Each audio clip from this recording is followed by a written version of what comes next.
Hello, everybody. Welcome to the Open Mic Comedy Podcast. My name's Mark. If this is your first time here, welcome. If you're a returning listener, welcome back. This podcast is here for anybody on the open mic circuit, whether you're a comedian, a promoter, an MC, or a tutor. Hey, even if you're somebody that just loves watching comedy in pub basements and wants to watch the possible stars of the future. Today's episode is a bit of a special one because there's not just one. There's not just two. There's not three. There is four of us here in this room. As you can probably tell, we have episode 2, Kim Hope. Hey. Episode 3, Hasan Al-Habib. Hello. Episode 4, Jim Hooker. So who knows what this is going to entail, but let's see what happens. So, hello guys, how are you all doing? Very well, thank you. Very good, very good. Happy to be here. I've got to say, I peek behind the curtain. I've had a bit of a bad cough, but it's making me sound so sexy. Yeah. We might have to change the age rating of this this episode. Every episode goes explicit. Yeah, just in okay. case. Oh, just in good, case. good. So yeah, feel free to swear. You've all done this before. You kind of know what this is all about. This is a catch up for everybody to see how your lives have developed since recording back in January of this year. Now it's June, coming up to July, heading in towards Edinburgh season, and all three guests, not me, are taking shows to Edinburgh. So we're going to be delving into a bit of that and see what's going on with all of that kind of stuff. So first of all, Kim, how's it been going? Miss G&B of the Year winner. Wow. Oh, no, GMB All-Stars, thank you. I actually was tempted to bring the award and just pop it You there. should have done. Because in the brief, it's like, oh, Hasan's done this and Jim's done that and Kim's, well, yeah, she did Brighton. Anyway. How was that for you? Well, look, my life has really taken on a new meaning since winning my Sharp Trophy. It's very pointy and delicious. It's going well, actually. Actually, immediately after G&B, I did go to Australia for a month to not do comedy, but just to visit the family. So that was kind of nice. I've been to Brighton Fringe with the lovely Miss Kimberly Policella. Well, Mrs. P, as I like to call her, Mrs. Policella. And that was really great fun. That was actually a lot better than I had anticipated it would be, to be fair. How did you? Is that your first Brighton Fringe? No, Ooh. it is actually my second Brighton Fringe. We are learning today, people. We are learning. Because I am older than time. I had in one of my previous incarnations, I had done a split bill at Brighton Fringe with another comedian in 2013. And it was we kind of struggled. And I think we did 5 days. We struggled. And I really wasn't sure what to expect this time. But it's just, I think it's 2013. So 11 years on with a different person and a different expectation. Like I had quite low expectations, a different venue and a different time during the Brighton Fringe because we went during school holidays. So there were people there. We had an audience from the first day, none of whom we flyered. And Kimberly was known to say, how did you find out about it? Because we thought, we're in the snug. This is a great hiding place. We had an incredible venue, an incredible people who run the venue. And the person, Half a Camel, the guy who runs Half a Camel, Ben, just worked really hard. But we found out that people were coming from the program listing. Okay. Just from the program listing. And when we wrote that program listing, we had no idea what the show was going to be. We hoped it would be a bit more double acty than it ended up being. We didn't have the image. We just had 2 individual pictures of ourselves doing stand-up. But that's where they went. And we had all these flyers made that I have in my home. 500 flyers. I think I've got 485 of them now. Excellent drink coasters. You put stickers over them for Edinburgh. Oh, God, no. I've actually had to do that. There was one year I did a show in Edinburgh back in the olden days, and I did it with olden days. This was before the Gilded Balloon on the Cowgate burned down. I honestly am ancient. This is why I don't do sun, because I will just desiccate. But we had a show on. It was on at the Peppermint Lounge at 5:15 via the Gilded Balloon. I don't think the Peppermint Lounge is still a venue anymore. And then we got changed to 7:30, and we were told it's a great time slot. All you have to do is amend the flyers, but it wasn't amended anywhere else. It wasn't in the program, nowhere else. And we would sit there. We were living in Leith. We would come in from Leith every day, sit on the Cowgate outside the former site of the Gilded Balloon, and hand change all of our flyers and then go and flyer for a show that nobody knew was on at that time anyway. So, yeah, I will never change a flyer by hand again, I think is the moral of that story. And I think I've spoken for quite enough time. I want to hear what these chaps are going to say. Do you know what? I was just looking up desiccate. Oh. Completely dry. Yeah. The only context I have that is coconut. Yeah. You know, when you put it on ice Yes. cream. Yeah. It's probably not the right word to use, but I just imagine, you know, how a vampire because they're real, when they go in the sun, they just go into powder, into coconut. They do go into Turn coconut. into coconut, yeah. Yeah. That's what they do. Yeah, but I had the same experience of flyering. I think we flyed for our show. I mean, we must have spent hundreds of pounds. I think at least £300 on flyers. I'd give out like 100. I remember up to 100, 150 flyers after a show. Probably gave out 800 plus flyers. And after every show, at the start, we'd ask who's here because of flyering. Not a single person. Was that for Edinburgh? No, that was in London. Always in London. Okay. Because in London, people aren't. I think also if people have seen you, because we were flying after shows, so people have seen you do 5-10 minutes, and then you're saying to them, "Come and see me do," and it was a split show, so like maximum 20, half an hour each. So like, why? I can go see any number of hundreds of other comedians in London. You have to. Yeah, I think Edinburgh is kind of. I mean, not unique, but it's like the emphasis on flyering is so much greater there, I think, than anywhere else. Yeah, I agree, because people are there to see shows, so it's how you get to engage with them in that amazingly loud noise that is just the Fringe. Like there's so much going on, whereas London is like Brighton, because I've done a show at the Camden Fringe and flying did me no good either, and Brighton is similar. People are there for holidays, to see their friends, to go and do things. So if they think, oh, I'm going to go to a show, it's not, because we flyed so many hen dos, it wasn't funny, and none of them showed up. Like, kind of relieved, but we were on at 4:45 in the afternoon, so probably not their time slot. No, they'll be way too drunk. That's them finished. Yeah. So that kind of brings on to your show then, Hasan. Too Muslim, Too Furious. Yeah. I'm assuming that's Mecca Drift. You left out Mecca Drift. Sorry. Hey. Did the original one have a different name?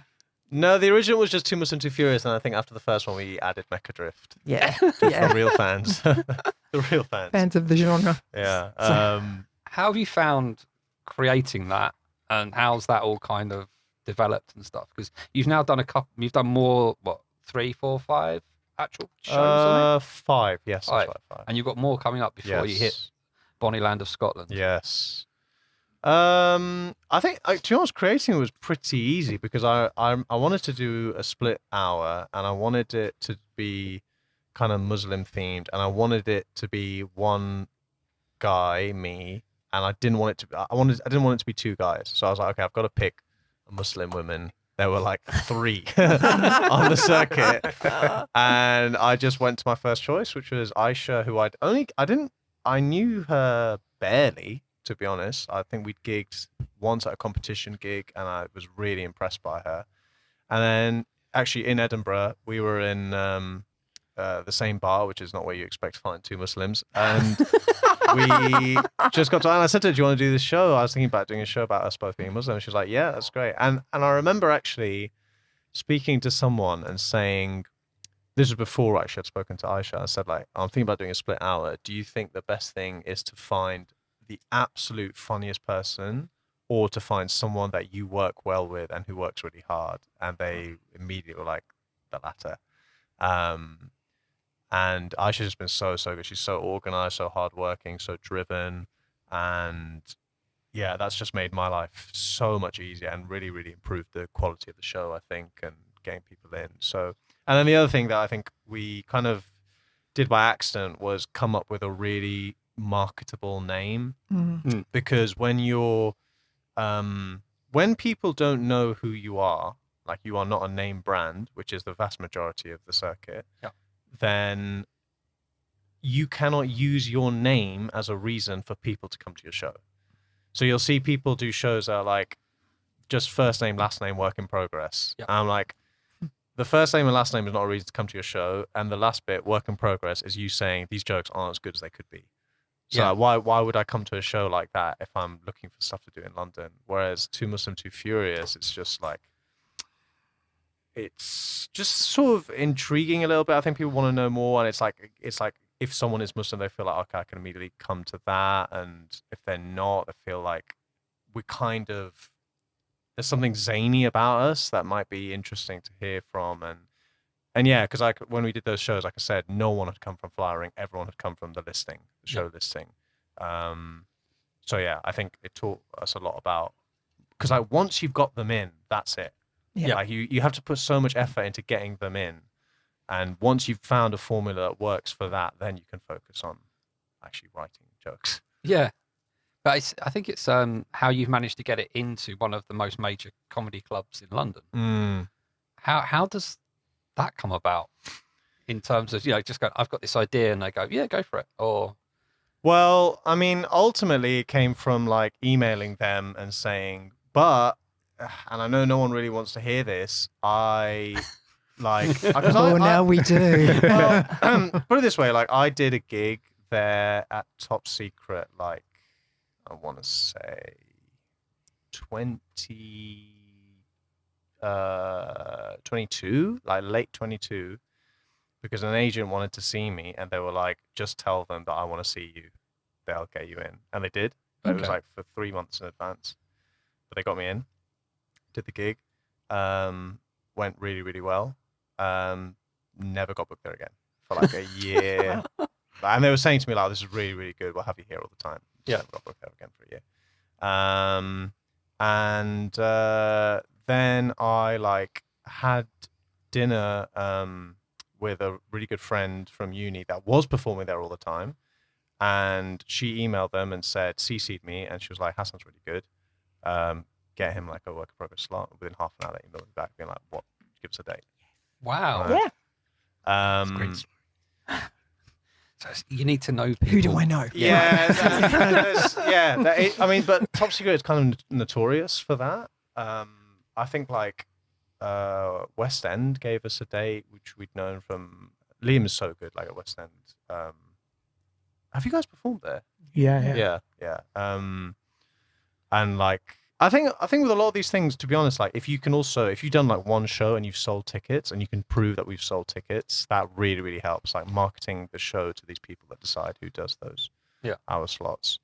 That really helps because, it needs to be, it's so weird thinking about comedy as a business, as about something about like selling a product. Yeah. But you need to be in that mode in order to get people to come to the show, because remarkably, people's like motivation when they're thinking of what am I going to do with my Saturday night is not support burgeoning comedic talent. They're thinking, I want to enjoy myself. So you need to convince them that they'll enjoy themselves doing this. But since that moment, you've not stopped being on that stage, have you? You've appeared on quite a few bills and stuff. Because I heard Top Secret do their bookings basically on the day. Don't they?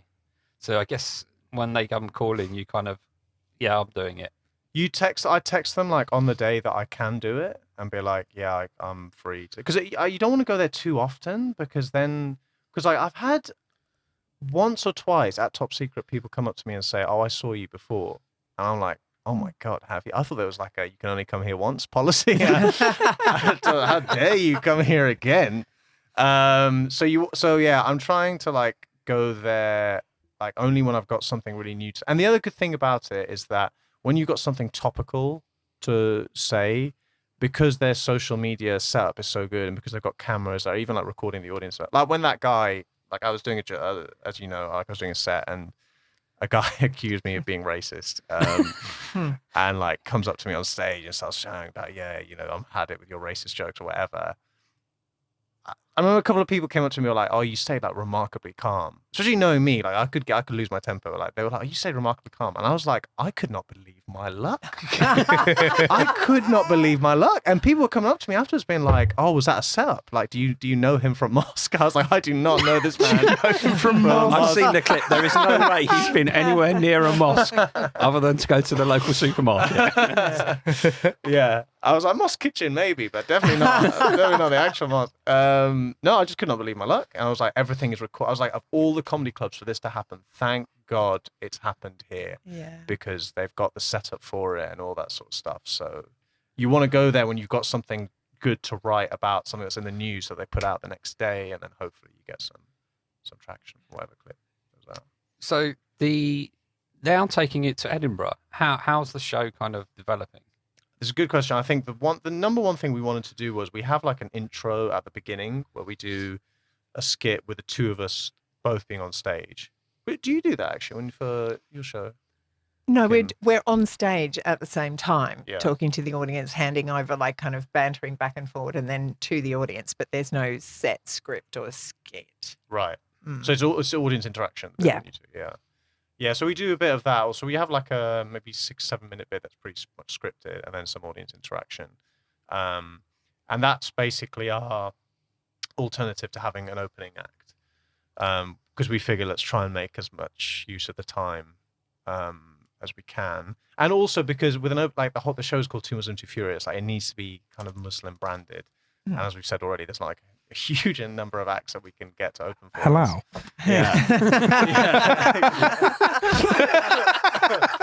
Yeah. Exactly.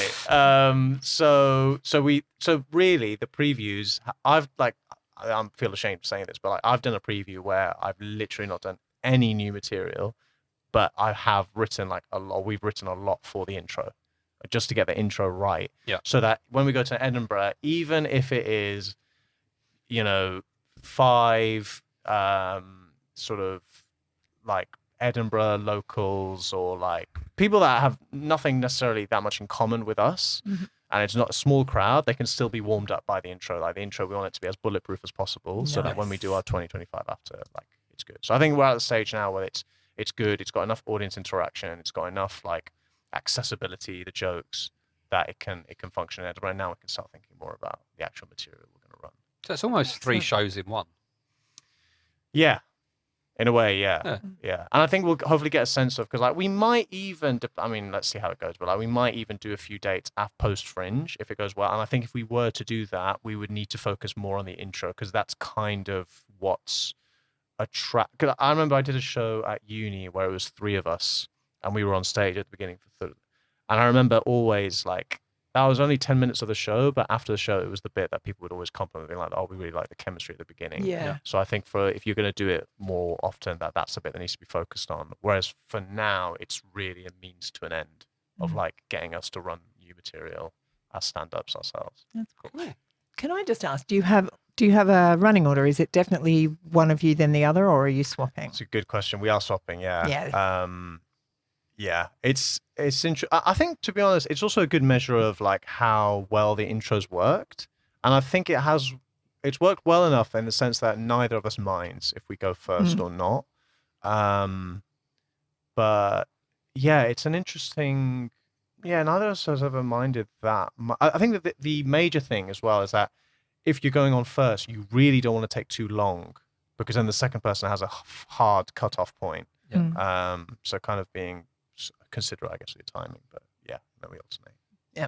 Oh no, because that's what we're doing as well, and it actually makes it's a really nice test of like, okay, this worked well yesterday, but I was on second, so will it work when they're a little bit colder? Because we don't have that same. I mean, we just get their names and find out where they're from and do a little, make them feel safe. Because I think with Kimberly, she's quite a character, and I'm always wearing heels, so I kind of tower over them with a big ponytail, and they're like, "Who is this man in a woman's dress?" And they're scared of me, and so we're just trying to keep them calm. You know, That's what you stop them want. from leaving. I'm standing in front of the exit the whole time as well. Yeah. I do want them calm, Jim. You're absolutely right. You just want to keep them calm. Yeah. But then to enjoy it. But yeah. So it's good. It kind of makes us both better at opening and closing. So nice. Interesting. After the airline-style safety announcement. Yes, indeed. The exits are now locked. That is a curtain, but it is locked. You don't like it, you're going to burn. Yeah. So Jim's taking Pitch It Good. Come on, give us a little bit of background. So I've never felt such imposter syndrome in all of my life. As I'm sitting here listening to two extremely good comedians who I've seen and good friends with, and I remember we were talking about the plan, what the plan was for Pitch It Good, and there was no plan. It was just us, me and Paul. We've known each other for 15, 16 years. We've always just got on and just thought this would be a really fun idea, a bit of silly Billy time in the evening, and then it just ends up with us taking this to Edinburgh. And it was, I think the decision for Edinburgh was kind of probably a little bit naive. We're very naive, had no idea what we're doing. So I did So You Think You're Funny semi-finals last year, and kept in touch with the Gilded Balloon, and they were very nice. Very helpful. And I'd say that to any comedians that are listening that are going to the So You Think You're Funny semi-finals, take advantage of every second, because it really does help you network, make sure you make friends with these institutions up there. Institutions. Yes, very good. Very good. Yeah, very good. There's gowns and hats, and they throw them up in the air at the end of the show. When it came, I emailed them and said, look, this is our podcast, and one of the creative directors actually follows the podcast, and said we quite fancy taking it up. Like, what do we do? And she said, well, fill in this form. And then about a week later, we got here's 3 dates for you. Yay. So I was like, oh, cool. Okay, so we're going to the Gilded Balloon. This is going to be good. And then suddenly there's health and safety forms and risk assessments and design. Your guidelines. reputation really precedes you, Jim. Yeah, it was just exactly. There was heavy pyrotechnics. I mean, no one else got these forms, did they? Yeah. I'm talking Cat 4 fireworks indoors, highly flammable. And so and then we kind of realised that Paul, the co-presenter, has never stood on a stage.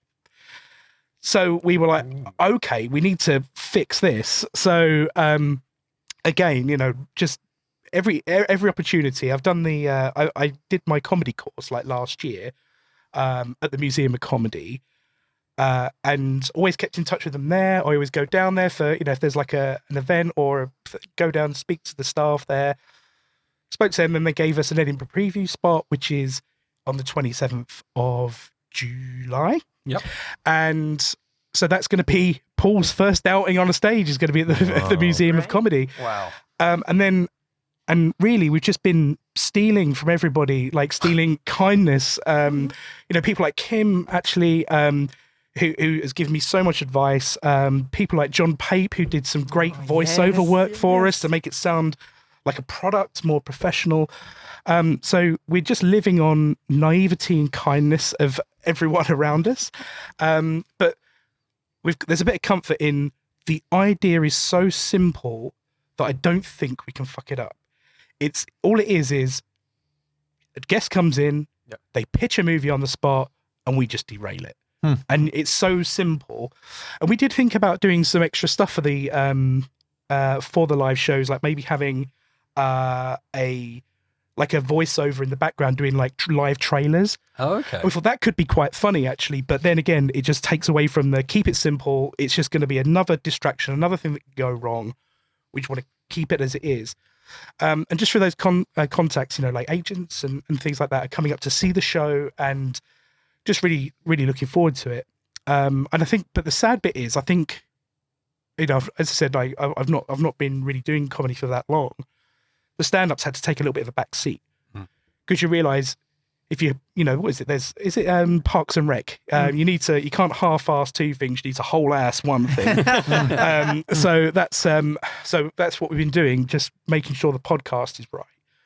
But taking the opportunity to write some new material that I like. I was about to say it's good. It might not be good. It's weird. But yeah. So that's it in a nutshell. Really, just went to So You Think You're Funny last year. Made some really good contacts, and we're at the Gilded Balloon, and that's it really. It's exciting. Oh yeah, it's really exciting. I'm going to go up for a week and do some spots and actually, because I went up last year, the first time I've ever been to the Fringe. I only went for 2 days. Yeah. And I was so infused. I was like buzzing up there. I was like to friends who had shows. I was like, "Would you like me to fly here for you?" And they were like, "Yeah." So I was like, "Yeah, no problem." I'm walking around talking to people, saying, "Oh, you come to the show, you won't regret it. It's really good." And I was like, "This is great. Why do people complain about this?" So I just enjoyed every second of it, and I was like, "Well, I need to come back next year under my own steam and see what happens, really." And that's what's happening.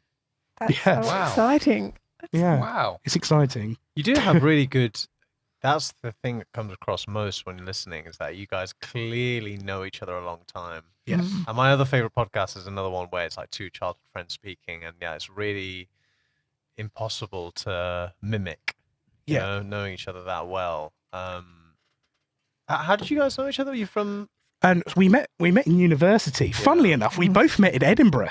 Right, so we met on a rugby tour. I was on my placement year, which is, I don't know if they still do them anymore. It's a year in the middle of the degree where you pretend to work, and then you go back and finish the last year. And Paul had just started his, he was a fresher. He was on his first year, and we just kind of met each other, and we're just like instant like mates, and that's it. It's been like that for 16 years, and we've been talking about like ages, when we just have the chat in the pub or a barbecue, just like this is actually quite interesting, and maybe someone would like to listen to this, which is a very narcissistic thing to say, a very drunk thing to say. Yeah. The original idea for the podcast is that we had years ago was I was going to call it Pubcast, where we read the newspaper, went to the pub and read the newspaper out in part of the podcast, recorded half the show, went to the pub, got drunk, came back, and then discussed all the things again. Interesting. And we thought, well, actually, no one likes to hear drunk people talk, especially sober people, so there'd have to be a 2-point minimum before you listen to it. So there was that. And then Pitch It Good came from originally the Aristocrats joke, right? The Aristocrats joke, where it's a very vulgar, long joke where a comedian talks about basically it's a traveling family of show people who pitch a disgusting show, like awful. Like the idea is that the comedian comes up with the worst things they can think of, and how long they can go. I think Chevy Chase famously went for like 3 hours once at a party. And was like a PG version of that would be quite funny. Like just pitching a movie that doesn't exist yet, and we just kind of derail it and see what happens. But all the little chat that we do beforehand is that we purposely do not tell each other. We come up with a little reason why we, how we made the money. We don't know what that is, so it's a genuine little surprise for us. So it's all the reactions are real. We don't know what each other's going to say. That's so interesting, because I always thought, uni rugby teams, it's just full of like misogyny and drinking, but actually it's just men wanting to talk about art. That's all it is. Yeah. Well, bit of creativity. It really is amazing. We went to a terrible university, by the way. It was in Staffordshire. The campus doesn't even exist anymore. Wow. But it was, actually, we were a very liberal rugby team, actually. It was very, very, very friendly talk. And, sorry, the other thing I wanted to ask, have you seen any episodes of the Ricky Gervais podcast? Yes. Have you seen the episode where they critique Carl's idea for a film? No. Yeah, it's like, for me, I think it's like a lot of like fans of it say it's their favorite episode. And I think it's so good they do it kind of twice. It's the only episode where they kind of repeat a theme. And as you say, it's them, like this idea of derailing someone else's idea Yeah. is inherently funny because they're often so invested in what they're pitching. So yeah, it's a great idea. Oh, I'm gonna give that a listen. And the thing is, every episode is completely different, and that's the really cool thing is that that's true. no two episodes are the same because the comedians all got different styles, they're different people, they come from different places. Some come from like a clowning background, and that comes out quite heavily, and it's just every episode is just completely different, which is. It's the same concept, the same DNA, but every episode kind of seems different. What's going to be nice in Edinburgh is actually having the extra element of the audience in there feeding back live to you with the laughter and how that shapes the narrative of the film, if you will. And we think that the guests are going to be really important for that. Yeah. So for our first one in the Museum of Comedy, we've got Luke Nixon. Those of you who've met Luke, he's very, very engaging with the audience. He's very good. So I've asked Luke to come on.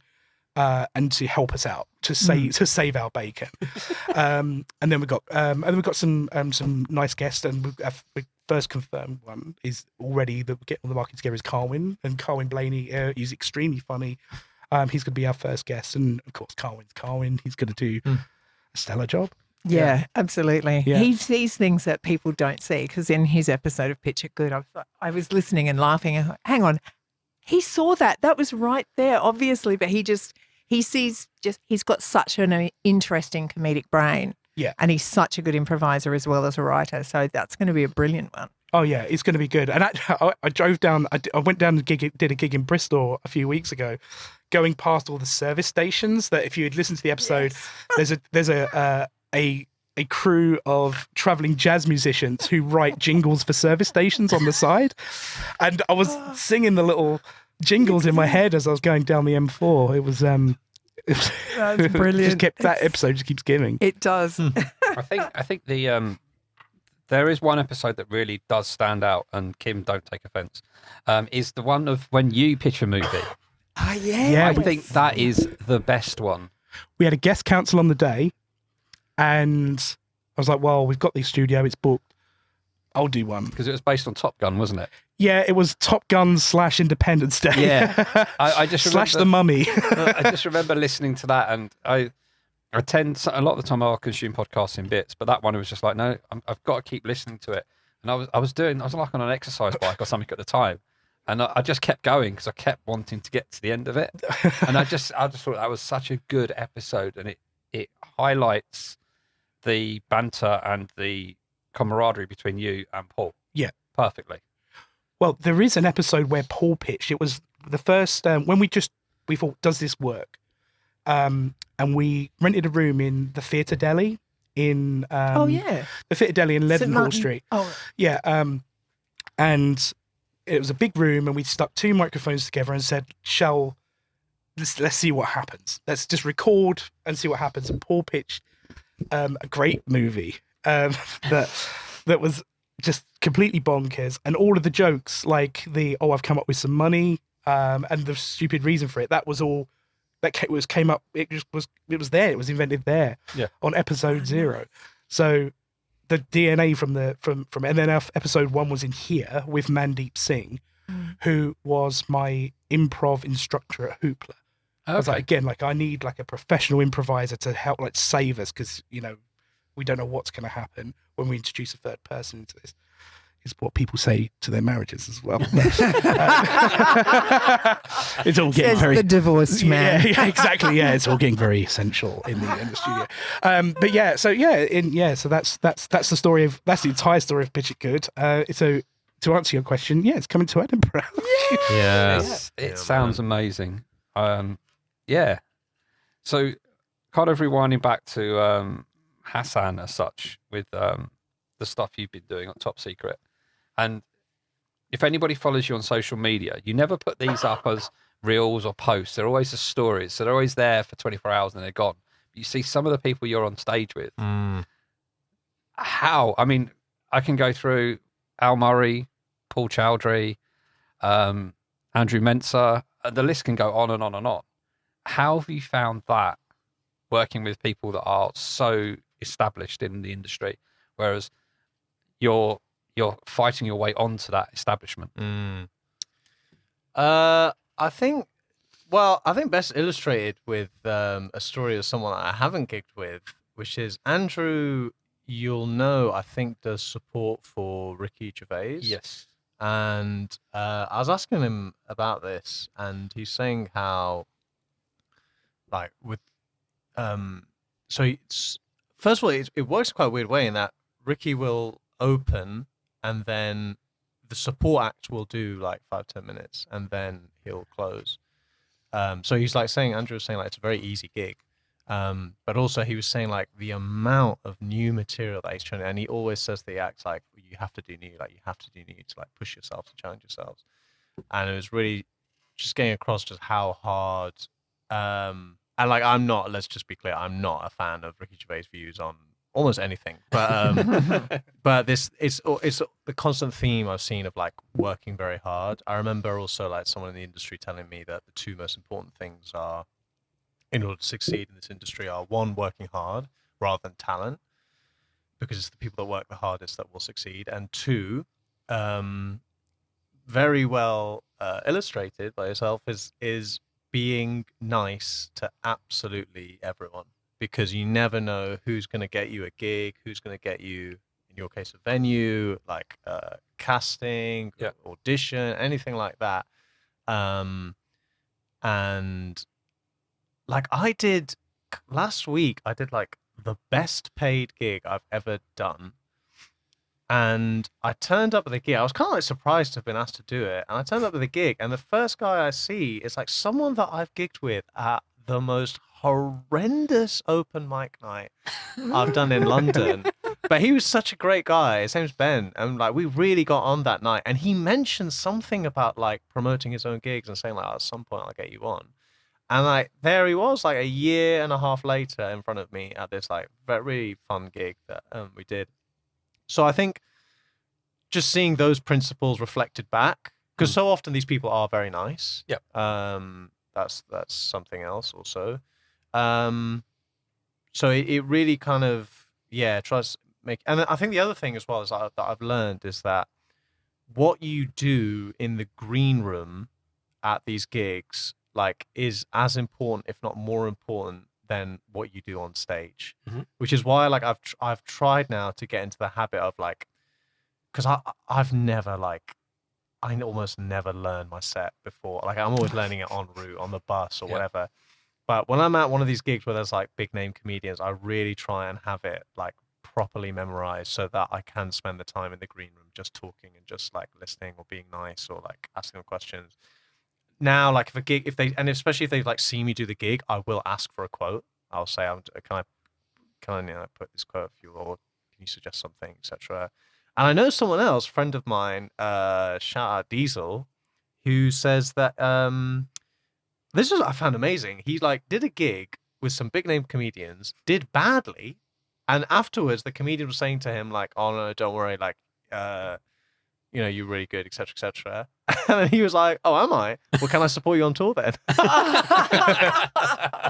they were like, "Yeah." They said, "Yeah." So I don't know if that tour date has happened yet, but I just thought, wow, that guy, that is, like you should. If they say to you like, "Oh, we think you were good," you could be like, "Yeah, prove it." Like, can I come support you on tour? So that sort of stuff is, I think, the biggest takeaways from, and also the other thing I really. I can't remember if I told you this story before, but there is a promoter. I think the thing I'm saying is like you realize that comedians have all been through the same thing. They've all been through gigs that have gone really badly. They've all been through like the grind of doing hundreds of open mic nights or whatever. And this, you'll all know this promoter. I'm not going to say their name on this podcast, but it was a story from Rob Beckett. Have I told you this story? No, you haven't. So Rob Beckett was like, he turns up to this gig. The promoter's a really dodgy guy. Rob Beckett turns up to the gig, and it's one of those where, like, as you walk in, you're immediately next to the stage, so everyone can kind of see you. So Rob Beckett walks in, and everyone like the audience is staring at him, and he's like smiling awkwardly. And then the promoter, it's also the MC, horrendous MC, and he says, Rob Beckett. The smile of a black man.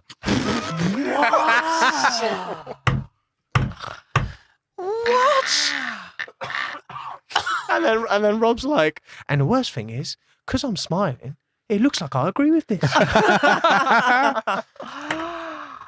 That's amazing. Oh my god!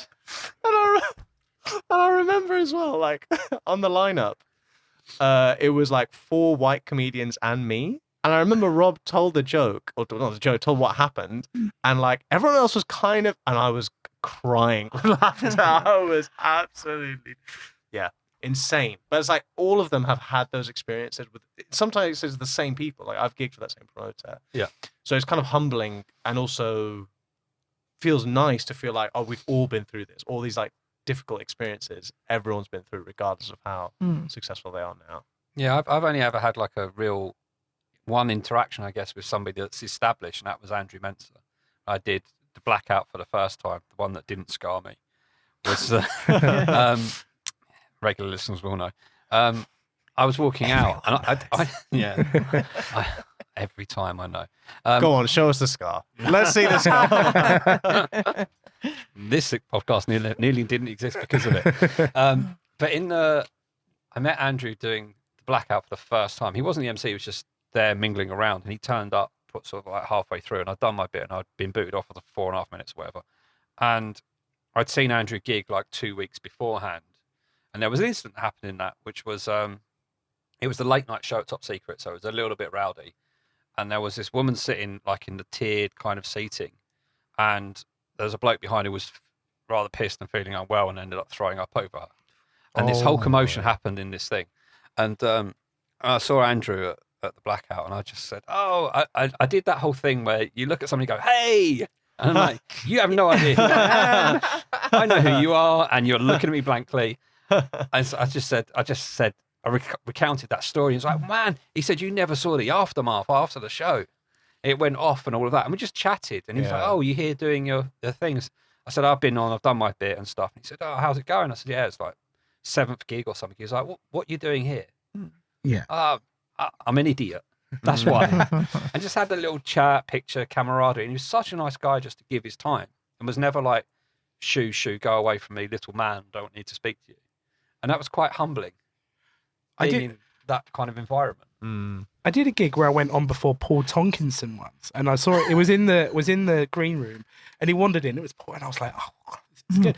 And he went, "Oh, hi." He was very nice. I said, "Oh," shook my hand. It was like, "How long have you been going?" I was like 7 months. How long have you been going? He went 35 years. And I was like, cool.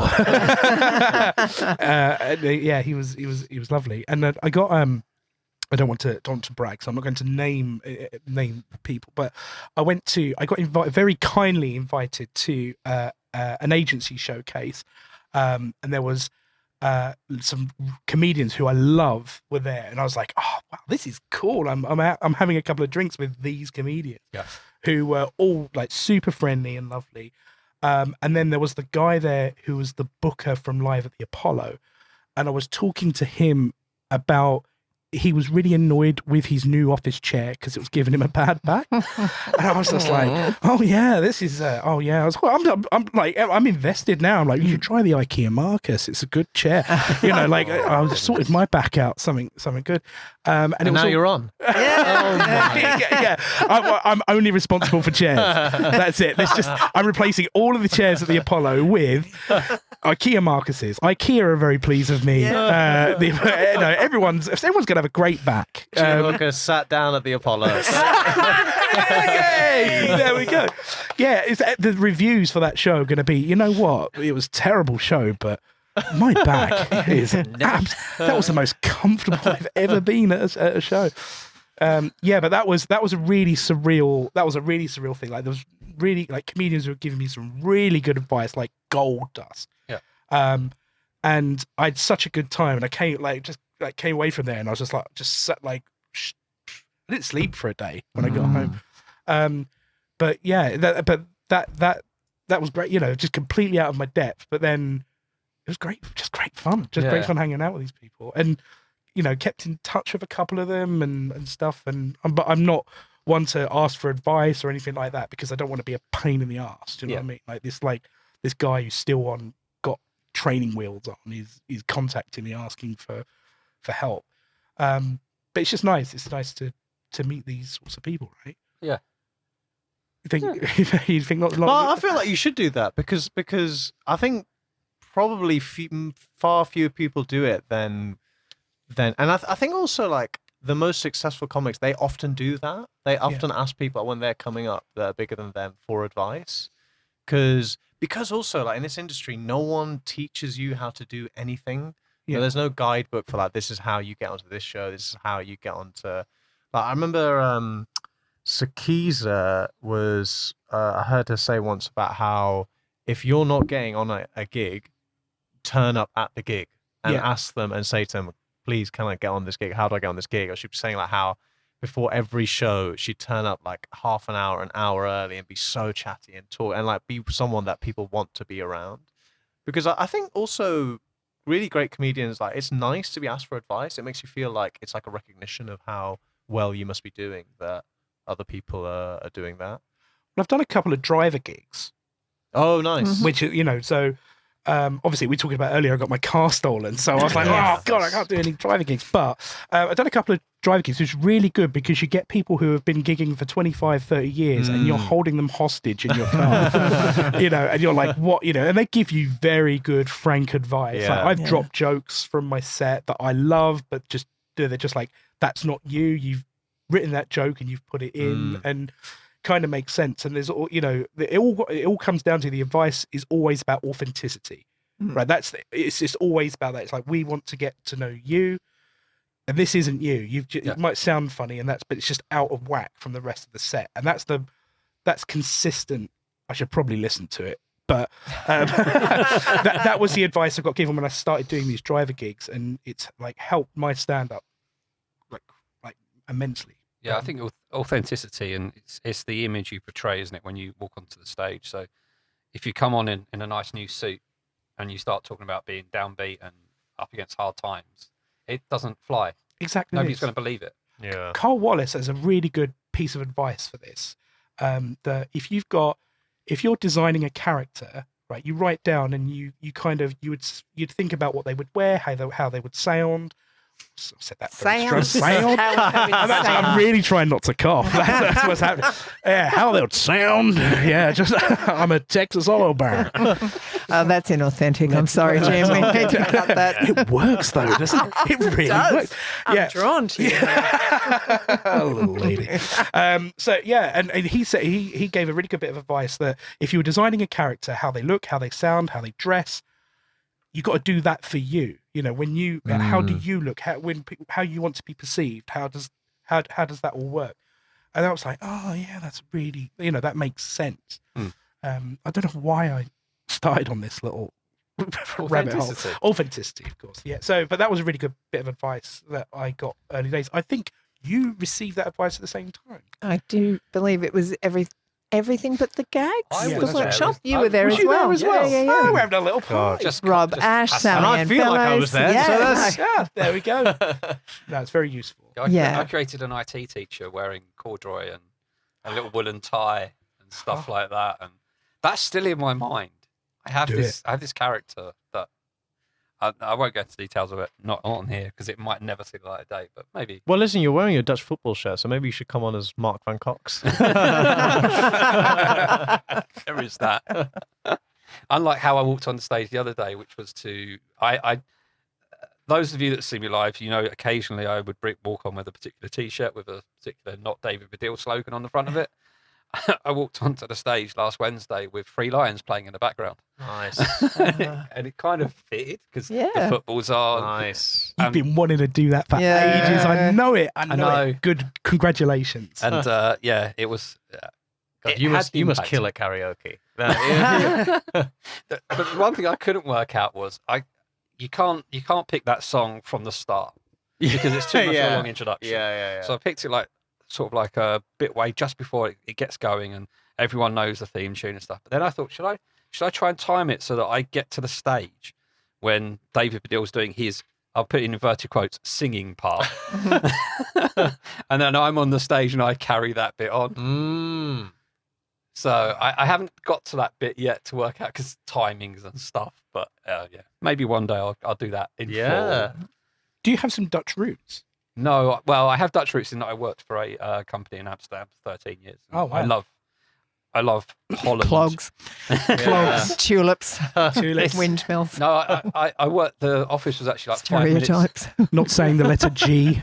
Just Being very direct and forthright. yeah. But no, the office was based sort of 5-minute walk away from the actual Ajax stadium. So I used to go to games every so often when I was over there. And I just don't know. I'm not a big international football fan, but I used to like collecting football shirts, and I started getting slowly back into that, and hence why I'm currently wearing a classic Dutch from, I think probably the 70s. That shirt is not from the 70s. No, but it's supposed to replicate what the 70s badge was and the plainness of it. Okay. Yeah. No, it's not, because it's like Nike Aero Ready, which I don't think was around in 75 or 76. They were not Nike Aero Ready. But one thing I did want to say was, listeners will realise that we currently have guest number episodes 2, 3, and 4 here. We are missing episode 1. Yeah. I know, Kim, please stop crying. So unfortunately, Chris Ali couldn't make it today because he's away for the weekend, enjoying his time away. However, he's not completely away. Oh. So here we go. Here's from Chris. He's a spectre. Hello, fellow open micers. We're not quite comics yet, so calm yourself down. Sorry I couldn't be there today. Mark don't like black people. No, I'm joking, he's all right. My question for you is, I've just gone right into it because I hope Mark's kind of set that up. But yeah, my question for you is, when I started stand-up comedy, I'll be honest, I didn't really know kind of what I was getting myself into. You know, obviously you're hoping to go out there and get laughs and do well, but it's actually challenged me in a lot of ways that I didn't realise too. What ways does your natural personality help you in your stand-up comedy, do you think? And in what ways does it challenge you, which you think you need to improve on to kind of build on your stand-up comedy routines? I'm looking forward to hearing what you say. Chris couldn't be with us today, so accepting the award on his behalf. So come on then. Such a good question.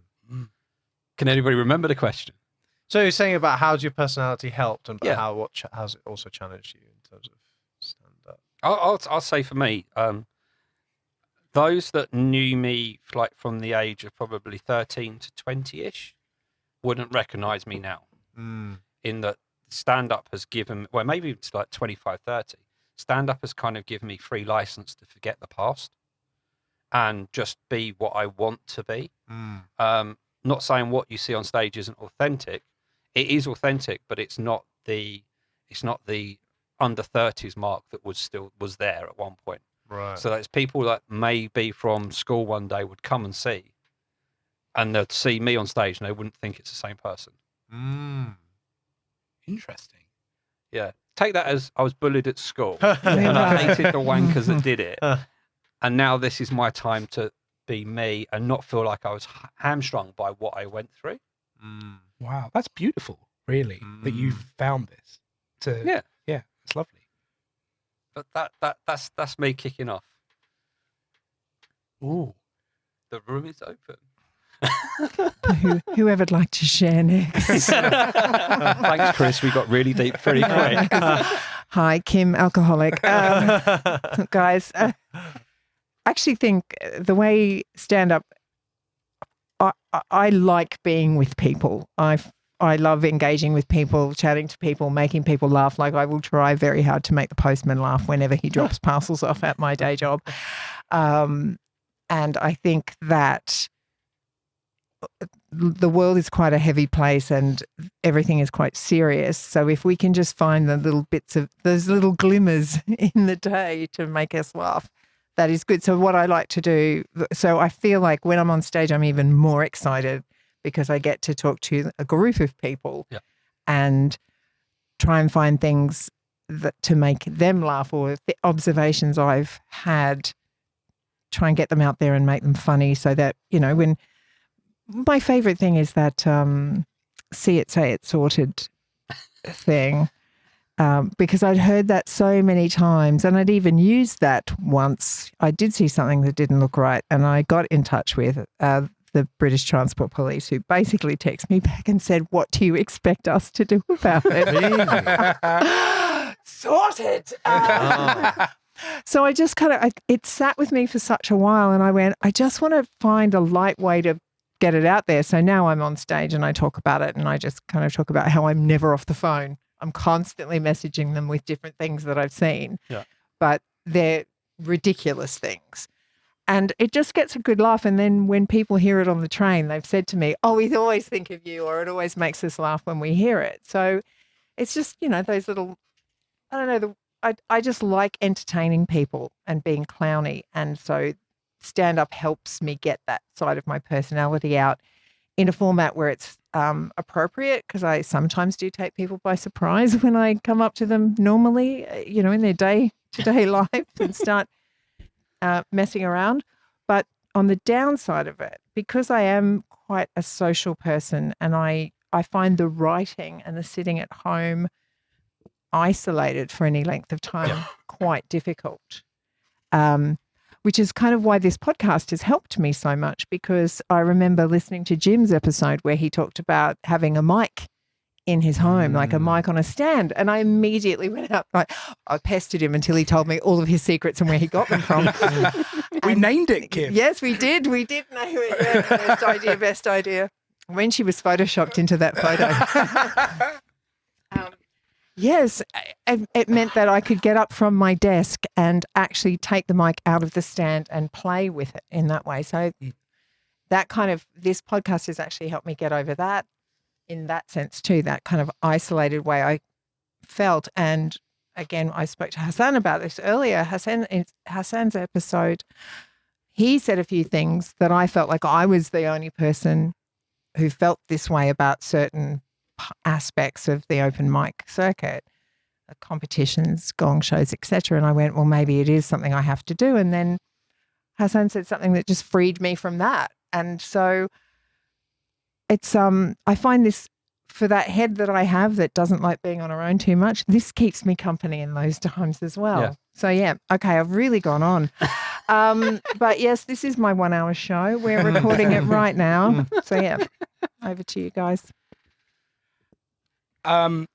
So all of my material is stories from that have happened to me. I've had quite a bizarre life, really. I grew up in a working class family, so in a working class family, childhood divorce. My mum became an East End pub landlady, so we lived in a pub and had to help bring up my sister. And then we moved from East End of London to Surrey in Hampshire, which was a huge, it was. I was like, well, there's trees here. This is crazy. Went to university, went and lived in Newcastle for a bit. I've it's just been, and there's just weird stuff that's happened. And again, just like you, Kim, I need people about. I need people about, and for me to write, I do that. I just take the microphone, walk around, and just jot down anything that's kind of got a little bit of something, and then just build around that. But for me, the challenge was turning this from telling a pub story into performance stuff. So I had some weird little techniques that I would use to try and bring that to people. And first, I did a clown day that was run by a friend, and I was just going because I had nothing to do really on the Saturday. She's very funny. And one of the things it taught me to do was listen to the audience and to kind of ham up the facial expressions and those types of things. Yeah. I have the microphone in the living room, which is the same make and model that they have in the club. So I know the weight. I don't think about it. It's part of me. I put Post-its on the wall. So I tried to look at the left Post-it, the right Post-it, and always finish the joke in the middle. So I'm giving myself my own little drum roll. Writing that down. And I now practice with a metronome as well. Yes. So I'm like 90 odd beats per minute. Boom, boom. Punchline always hits at the right time. So you can speed it up, slow it down, but it always hits. So I take the stories and I tell them with the metronome. I'm looking at the thing, I hold the mic, and it just kind of comes together, and then it's ready to take out to the mics. But all the stories just come from they're almost real. You know, that's Yeah. they're almost real. Everything's happened. And I've tried to come up with like weird, bizarre stuff. I've tried to make it a little bit wacky. It just doesn't work. People just don't get it. So I think it's funny. It's like that's what privately goes on in my head when I'm looking at these situations. But if I just tell the story like what actually happened, it's so silly that people, you know, people just like it. So And that's the authenticity that you take on stage. Yeah. It's really happened to you. So I'm probably more me on stage than I am off. Yeah. I think that's fair. I also think when you talk about these are things that happen to you and stuff like that, they're parts of it that for me make it easier to remember. Yeah. Because there is it might not be the whole truth and nothing but the truth, but then there's 80% of truth in there, which then has the embellishment on top of that. But so long as you know you're going from A to B, you're not thinking of the next joke because it's more natural because you're going, oh, then I did this in your head. Yeah, for sure.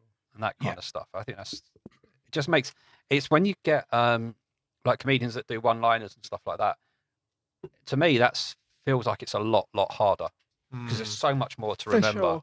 You watch somebody like Mark Rivlin, for example, and you just the amount of jokes that come out one after the other, and you're just like, I can't, unless I could piece it together as a story.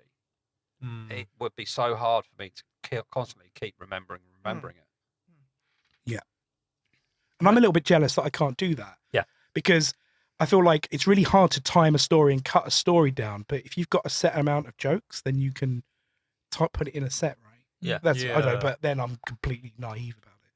But yeah. The timing stuff is really interesting. So wait, so you try and time it to what?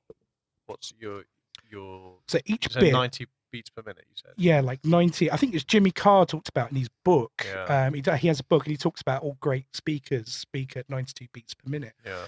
So I watched all my favorite stand-ups, you know, Jerry Seinfeld, Lee Evans, and even down to like actors from like some of my favorite comedy films like Airplane and The Court Jester from the 50s with Danny Kaye, and they all speak at 90. And you think, wow, this is a thing. So I just use it to time and slow myself down and speed myself up, and then and it works. And it sounds like a grandfather clock in the house as well, which makes me feel a little bit classy.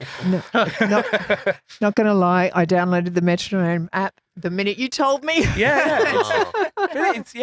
It's just another little thing, right? So it's another little thing in that arsenal to help. Yeah, because I did Amanda Baker's course, who of course directed Jimmy Carr, and she's all about 92 beats per minute, and it made me realise how slow I'm going in my stand-up. I think it's really helped me, actually. Although I'm not good at it at all. I need to practice a lot and rehearse, but there's 92 beats per minute. It's when you watch people, you do really notice it and how common it is as well in like the best stand-ups.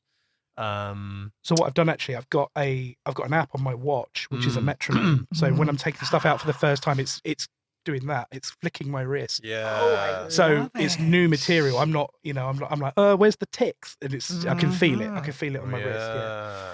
So God, that's the next thing. Yeah. Thank you. This is a real peek behind the technical curtain. Yeah, I'm just insane. That's the problem. I've got like a weird, fixation on. But it speaks to what Hasan said before about like, what is it?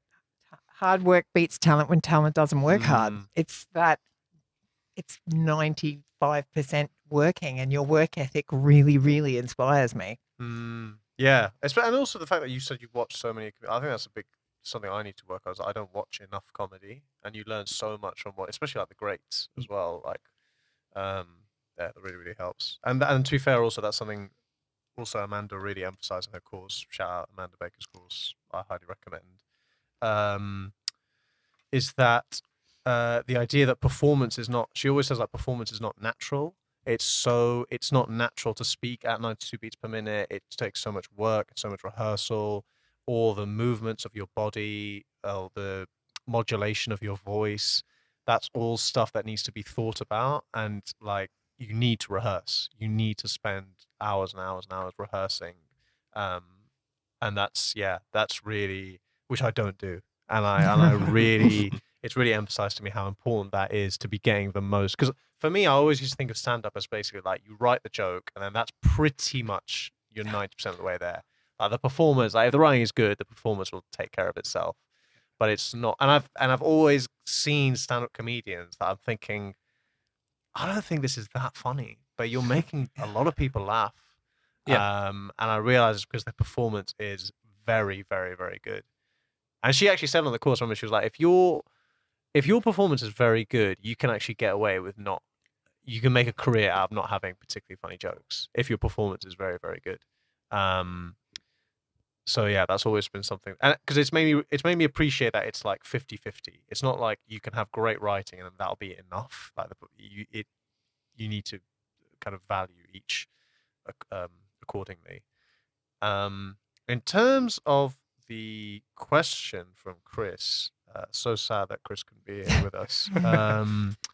Really good question. I think that I suffer from the fact that I think that the strength comes in confidence. I feel quite confident when I go on stage.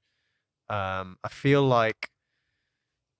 always feel like when I'm going on stage, like my performance deserves to be laughed at. It's whether or not the circumstances are right. Like I was doing a gig last night in Bournemouth, and they were like, "Oh yeah, we got a couple of stag do's in. We had a fight last week," and I was like, "Oh man," I felt so nervous in advance.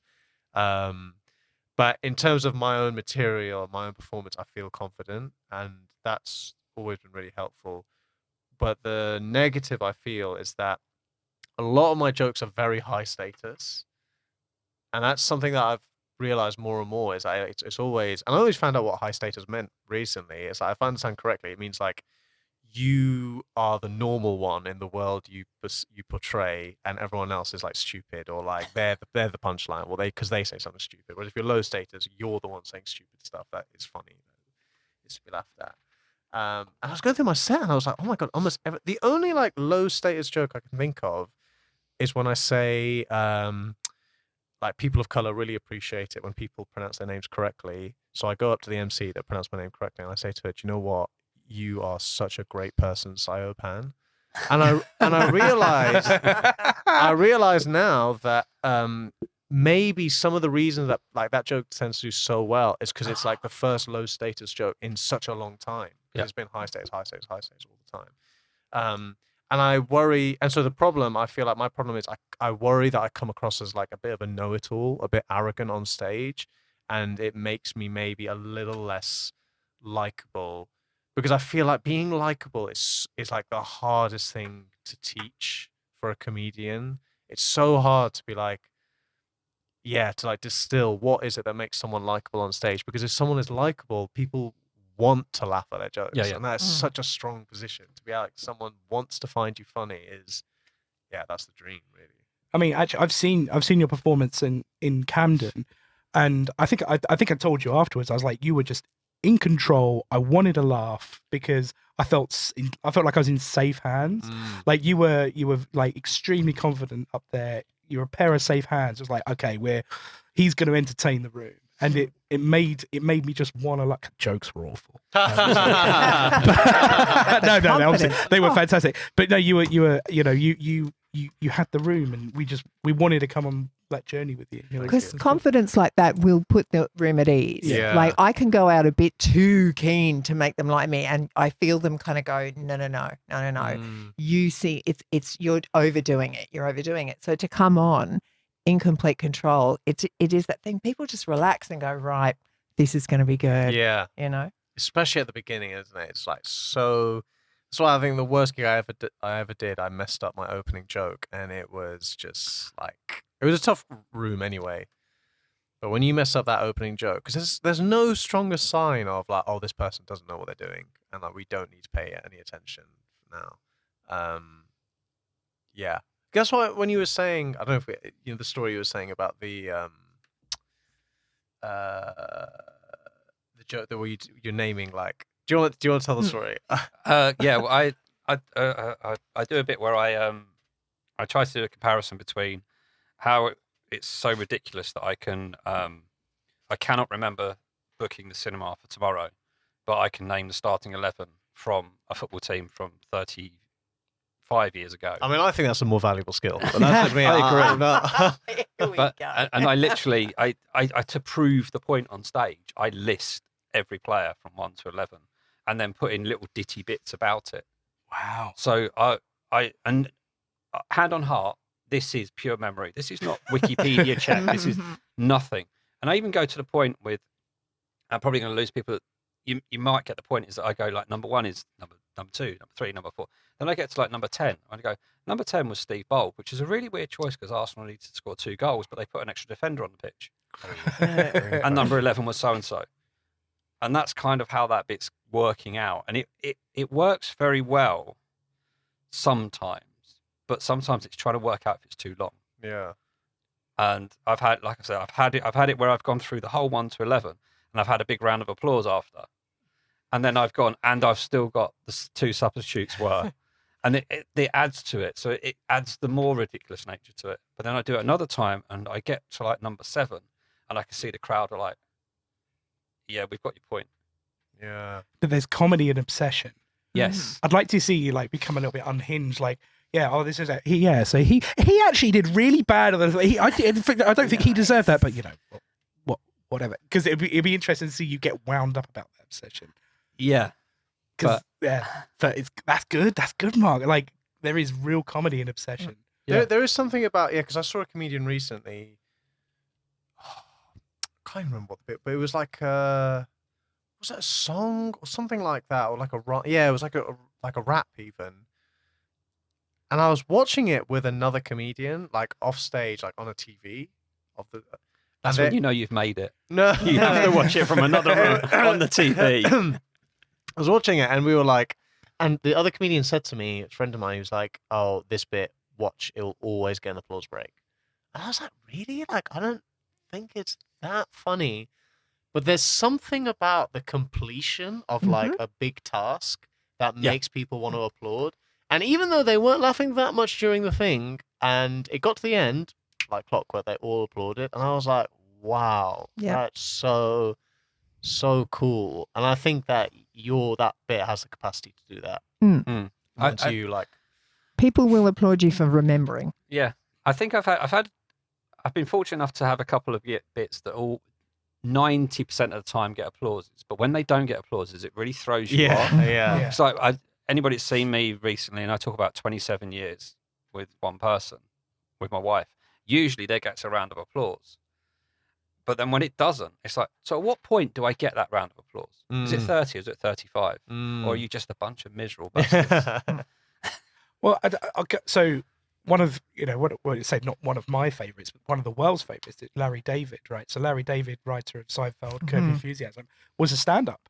And his entire stand-up was people weren't laughing at his jokes. So he just became completely unhinged and shouted at the audience for not laughing at his jokes. But then that was funny. That was the funny thing, that he just became so unhinged. And the comics are at the side going, "This is great." And they're like, no, he's actually losing it. And so there's weird stuff that comes out of people not laughing. And that's the reason I forgot. So that's the reason I brought it up, was that I feel like that my general kind of rule is if someone doesn't laugh at something that I expected them to laugh at, then I usually just act like I didn't expect them to laugh at it anyway. Yeah. And I just carry on like it's no problem to me. Because when you pause and like show like, oh, something's gone wrong for me here, like I thought, that's when people start to lose confidence.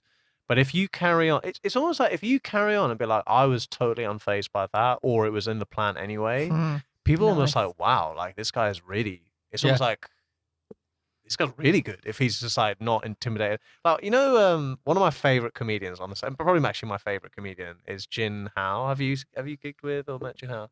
No. Honestly, amazing comedian. And shout out Jin. He'll listen to this. I'm sure he'll listen to this. But Jin is so, and I watched a work in progress of his recently. He'll be at Edinburgh. We should let's do a reunion. We'll go to Jin's show. And I've never seen someone make it so clear to the audience, like it is immaterial to me whether you laugh or not. I'm here and I'm going to do this stuff and I'm going to talk about whatever I want. You can laugh and you can not laugh. It's fine. He didn't say any of this, but he just conveyed it with his performance. And it was so liberating for the audience, because the audience, I could feel like, didn't feel any pressure to be like, oh, we have to laugh for this to go well. Or if we don't laugh, it's going to be awkward. Like, it was so freeing. And as a result, actually, everyone just laughed much more, I think. because they felt so safe. Like they never ever felt awkward about like, oh, this bit that gin improv just like didn't get a laugh or whatever. Oh, it's a show gonna go south now. Like no, it was always like we felt so safe in his hands and just so intrigued at what he was gonna say next. I'm sure I've seen Jin at Beat the Blackout, and he just built this world where and it was this surreal. I felt like I was watching a Studio Ghibli film for a little bit, talking about a path through a forest, and it was so self-contained and so wonderful. It was almost like looking at a comedy snow globe. I cannot describe what. That's a great way of describing his act. Yeah, comedy snow globe. It was. Get that on the Fringe poster. Comedy snow globe. Kim Hope, who? Never mind. 4 snowflakes.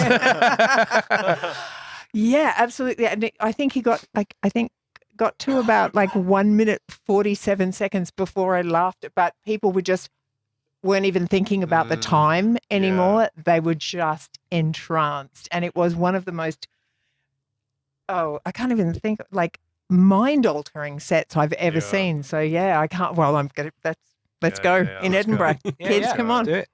Mark, you coming? Thank you very much for listening to this episode of the Open Mic Comedy Podcast. This is the end of part 1.